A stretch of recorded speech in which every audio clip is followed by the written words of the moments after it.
Welcome. I'm your host, Camille Cower, and today we're diving deep into the economic side of design, the return of sweeping trade tariffs, and what they mean for our projects, our clients, and the future of home furnishings. Joining me today is one of the most recognizable names in interior design, Danny Russo, the founder and creative director of Danny Russo Home. He's no stranger to pivoting with the market, and today he's here to help us make sense of what's happening with tariffs, Restoration Hardware's rocky earnings call, and how countries like Vietnam are central to the design supply chain. Danny, welcome to today. Hey, thanks for having me. That was such a dramatic entrance. Only the best for you. I love how we're talking about tariffs, which I don't know. I haven't really paid attention to since maybe high school and college when they talked about them, and we were talking about the return to them. So I've never seen them in our industry before. I've been through price increases in the past, and when we went through COVID, we were just getting price increases like crazy, but that was because of shipping and shortages of materials. And now we're back to this whole new situation. So it's a conversation we really need to be having right now. And it's actually a scary conversation, but it's been changing daily and it's changing fast. So we never really know what's going on with what's actually happening in the industry. But honestly, we're already in a logistical nightmare. As designers, we rely on the global supply chain, and we heavily rely on overseas goods. As you mentioned, Vietnam is one of the major players that makes most of our case goods and upholstery. So that tariff alone was going to be around 50% one of the highest ones. And I think as of last night, they've kind of negotiated that. So as of this morning, the stock market was up, but it's been a roller coaster of going up, going down. We were down for the last few days. So who knows where we're going to end up today. But the chaos, the uncertainty of everybody's budget. I've been getting emails almost daily from our vendors that they are letting us know that prices are going up on May 1st. Some of them have already increased some of them already increased their prices. But it's been crazy it's just been crazy how fast things are changing right now. Yeah, no, I can only imagine. And I've heard that some designers describe it as the supply chain whiplash. How fast are you having to adjust? When you said that I am no stranger to pivoting, I would always say that I've pivoted so much and been spinning around. I could be a ballerina at this point because it's literally whiplash and it's like coming from every direction. One day we're over here, and one day it's over here, and one day it's happening, next day it's not happening, and it's just been so crazy. But if things go through the way they're going, it's going to be crazy. Take a normal product, even like every single element is affected by these tariffs, and it's about what goes into the materials. And while they might say that, oh, we want things made in America, you really can't make everything in America. We have to get the raw materials to make things in America from other countries. And I was having a conversation with a granite countertop vendor, and a lot of the quartz comes from overseas. We don't have the types of granite and countertops available to us in America. They have to be imported, and that's nothing new. So we're working through things like that, which is kind of getting crazy. But if you take an item that's, say, $1,000 and you're going to slap a 50% tariff on it, that 50% could equal 100%, and $1,000 item could turn into a $2,000 item, depending on where it's coming from and the components that are involved in the item. So it's really scary. It's really tricky. Our clients don't understand that a sofa that was $6,500 yesterday is now $7,800. And we've had to send out emails telling people that what we priced out last week is not the same price this week.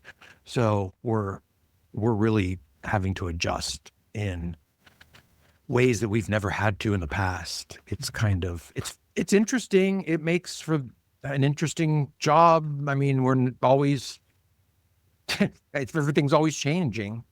So this isn't just a switch suppliers kind of situation. Even Tim Cook, the CEO of Apple, was speaking about how the quality of the tools, the craftsmanship is unmatched anywhere else because of the technological advancements that China has.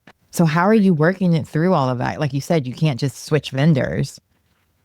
We don't have a lot of skilled labor in America anymore, and things aren't made how they used to be back in the 1950s, 60s, 70s, where we just have been outsourcing so much that we don't have the people to make the things here. So they are trying to bring things back to America, but it's not going to be as they can't just flip a switch and it's, oh, made in America.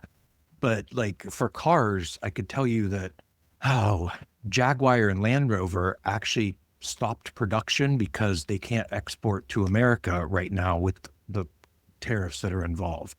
What was a very interesting thing was Restoration Hardware stock was dropping while they were in the middle of an earnings call, and it dropped almost 43%.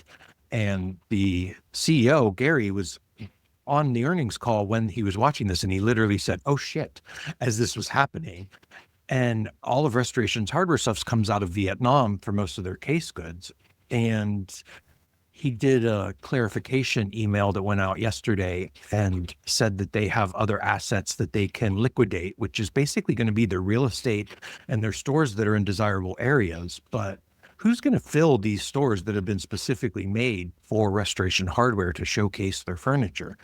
So it's going to be interesting to see how this all plays out. But I think I would say we're almost guaranteed to be in a recession within the next few months. I feel like we're already in one, but I think the definition of a recession is 2 straight quarters of losses, and we just finished the first quarter of the year, so we're not going to know for sure. But the Fed's supposed to be cutting interest rates from what I saw just this morning. And going back to the Restoration Hardware thing, they're saying that their margins are basically evaporating and they don't trust their supply model anymore. So business models are going to have to be remade. Everything's going to have to be rethought out. I guess rethunk's not a word, but rethought. And it's global. It's a global thing that's affecting every single thing that we use and deal with. No, you brought up about homes and so on. And let's shift a little bit to construction. The National Association of Home Builders just announced that tariffs have been added over 9,200 to the average price of a new home in 2025. How does this price surge bleed into your industry, your side of the business? That's about a 12% increase on new construction. So it's going to be a matter of somebody's going to absorb the cost. So what I've been seeing is some of the vendors, they're kind of eating the cost. Some of their vendors are eating the cost, and then we're not making margins like we were in the past. So we're going to see new construction is going to go up, but what goes up must come down. What comes down will go up. So we're on a roller coaster, but this roller coaster is just happening faster than it's ever happened in the past. A lot of the vendors that I've heard of have a good stockpile of materials because they've been kind of expecting this to happen. They were talking about taxing wine or tariffing wine and anything coming out of the European Union. We get a lot of stuff from over there food-wise. Everybody was talking about bananas because a lot of our bananas come from Mexico. So it's like, where are we going to get these things? Because it's just not easy. We can't just make bananas up here. And it's funny that I'm even saying this, but it's interesting. It's not coming, the things that we're going to have coming that we want to make in America, it's just not going to happen as fast as people think that it can happen. Talking about the auto industry, like even if they did decide to bring production back, they have to retool factories, and that could take a year to 2 years to make things. So it can give you a headache thinking about it. Unfortunately, it's a headache for you. I'm sure it's a headache for your clients as well. How are they understanding all these changes? The job of the interior designer is to educate the client, and we're having to explain to them what's going on, and what was yesterday is not today. So we're having to tell them a lot and educate them on how things are why the things are happening the way they do. But most clients have been watching the news and they realize what is going on, and they've actually been pretty understanding. So that's a good thing. But we've had to go back and look at all of our orders and things that we were proposing. I tried to get all of my clients' orders in by it was like March 15th, I think. So we got most of our orders in, and now we're just adjusting to this new market that is changing daily. The real estate market is changing frequently too. If they do decide to adjust interest rates, that will bring costs down. But then are banks going to be willing to lend money as they have been in the past? We just are in such a state of uncertainty, and we just don't know what's going to happen. Yeah. But the clients, I give my clients a handbook when we first start out with the project. And the first thing of expectations, we have 20 different expectations set. And expectation number one is Murphy's Law. Anything that can go wrong will go wrong. And the chaos theory. And that's pretty much what we are experiencing right now. But if it's not one thing, it's another. We have flooding going on. Late last year, we had the flooding happening in North Carolina that took out a lot of the factories that were producing American-made furniture. Those factories got wiped out, and some were not able to recover, and they had to close up shop. Now we're dealing with this new situation. So it's every time we turn around, it's fire, fire, fire. But it keeps everybody on their toes. And a lot of people don't understand that we're not just sitting at a desk picking out a sofa. We're actually trying to find clients the best possible prices for the things that we're procuring for them. So it's basically like riding a unicycle while juggling on a different planet, and that planet is the sun. So you're riding a unicycle, juggling, and we're on fire. And it's just, okay, but we're adapting. Just a typical day, right? Typical day. All right, let's get tactical about this for a minute. How are you adjusting your process as Daniel Russo Home to survive and thrive in this tariff right world? You know, I started my business just before the Great Recession happened in 2008, and I was successful in doing that then. Then we had a mini recession in 2018, 2019, and then COVID happened. So I'm just going with the flow because I'm part of the generation where we've had so many once in a lifetime events that it's, what's next? We had a huge recession happen in 2001. And that's when all the housing market started crashing, and the airline industry started crashing because nobody was traveling. Then 2008 happened, and then we had the housing market completely crash. And then we had COVID happen. So this is just another thing where I've just become immune to it. And I'm like, okay, that's happening. So, okay, we're going to do this way now. And we're reevaluating all of our vendors, all of our processes, all of our procedures, tightening our belts, becoming more efficient as a company. We're sourcing responsibly, trying to find American-made items, which we have been doing for a long time.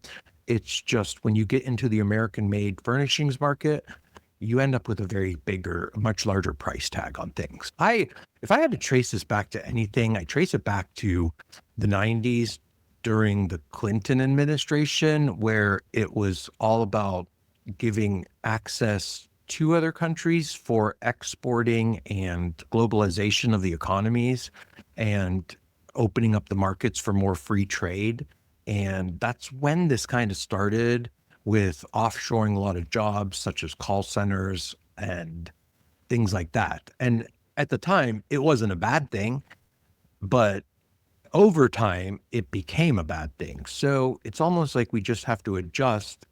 Like with anything that's new, we have to adjust. We're in a digital economy now. Back in the 90s, a lot of people weren't on the internet, and we didn't have the tools that we have today. So it's been fun, but it's not, I feel like it's something that's not unexpected. And in our Generation X and millennials, we've just become accustomed to everything for us happening the way it's happened, I guess. Right. This is the best way to say it. Right. So where do we go from here? What's your prediction for the rest of 2025? You know, if I could predict what was going to happen in 2025, I should probably get out of interior design and become a fortune teller because, I mean, I do not have a crystal ball. I would love to be able to tell you what's happening, but I can tell you what I think is going to happen. I think that all of these tariffs are a negotiating tool that the current administration is using. And I think that it's going to benefit the consumer in the long run and benefit the American public in the long run. Hope that's my hope. Like I said, I can't guarantee that, fingers crossed, but a lot of things we're going to be domestically sourcing. We're going to be pre-ordering and warehousing. We've had AI eliminate a lot of jobs. Robotics are eliminating a lot of jobs. So hopefully this turns out to be the way that the current administration expects it to be, which is instead of offshoring our jobs, it's going to be reshoring American jobs. And I hope that that happens. But I think it's going to be a rough spring and summer, and I think it's going to be a rough year. There are some economists saying that it's going to be a nuclear winter, and it's all going to be about China right now. And we're going to find out probably by the end of today how that's going to go. I think the deadline for the China tariffs is tonight at midnight. So we don't know. We don't know what we don't know. And I hope that we don't end up in a worse situation than we're in. But the rest of 2025, it's going to be a roller coaster. I can guarantee you that. That's one thing I can guarantee. Because I feel like every other month in this industry, it's a new problem. Like I every remember, industry. like during COVID, we had a storm hit Texas and happened to ice up one of the foam manufacturing plants. And who knew that all of the foam came out of Texas and they couldn't get the plant back online. So it was like, oh, I mean, who knows?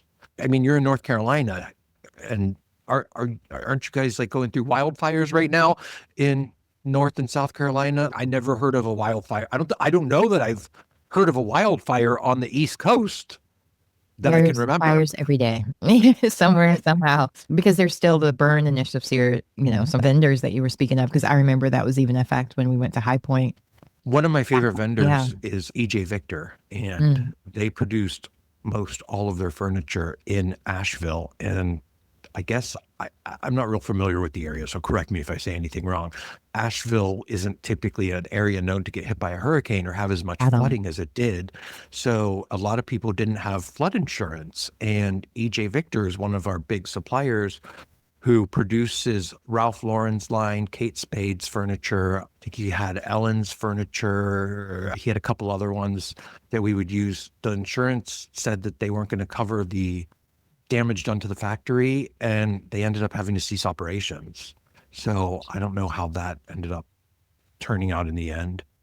But I could tell you that a lot of us are going to have to be eating the cost of these tariffs, whether at the end point it's the consumer, it's going to be small business owners, it's going to be the vendor, and it's going to be an interesting time period in our lives, which I feel like we just had this conversation 4 years ago about 5. It's been 5 years.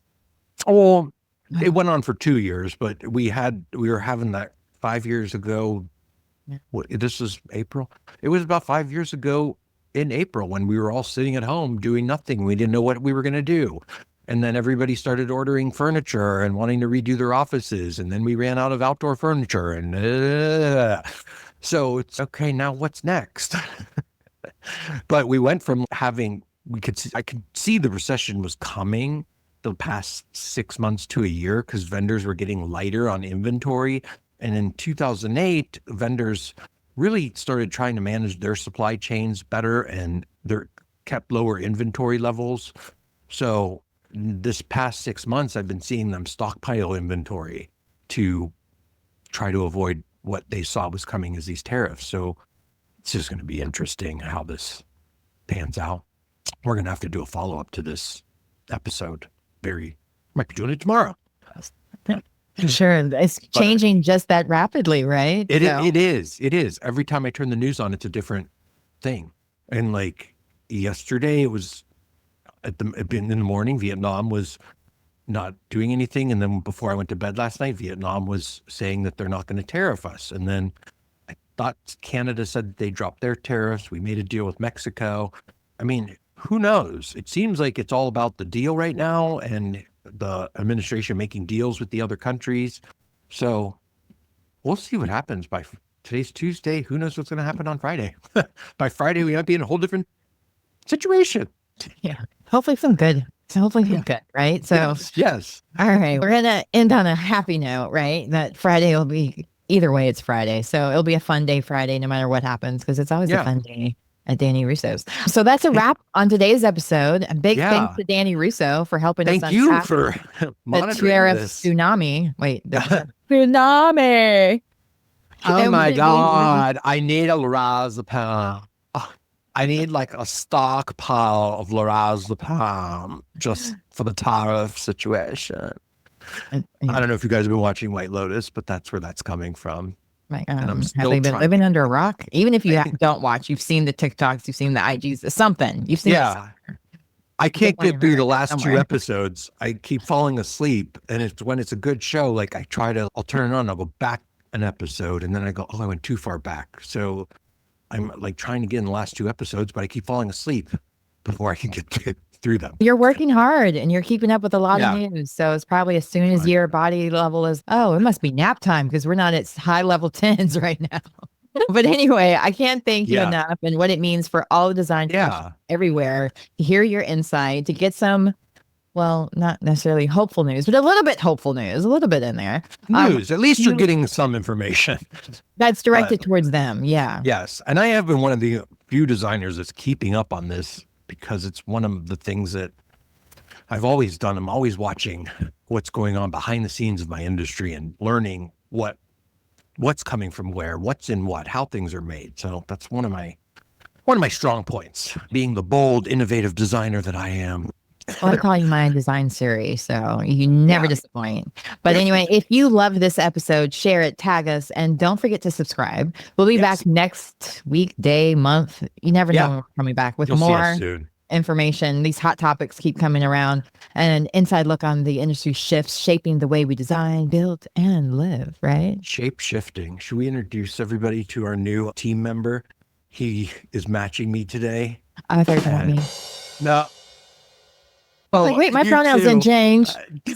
Camille is now the new PR and marketing and brand strategist for Daniel Home. So welcome, Camille. And this is Theo, who's matching my sweater. He's sleepy. I grabbed him. Equally as cute. Look, he's like literally falling back asleep.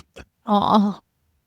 Speaking of calming things down, we brought the Zen back, right? So he's everything calm too. I know, right? Until next time, design bold, stay informed, and keep creating. Yeah, we'll keep you educated. Peace out.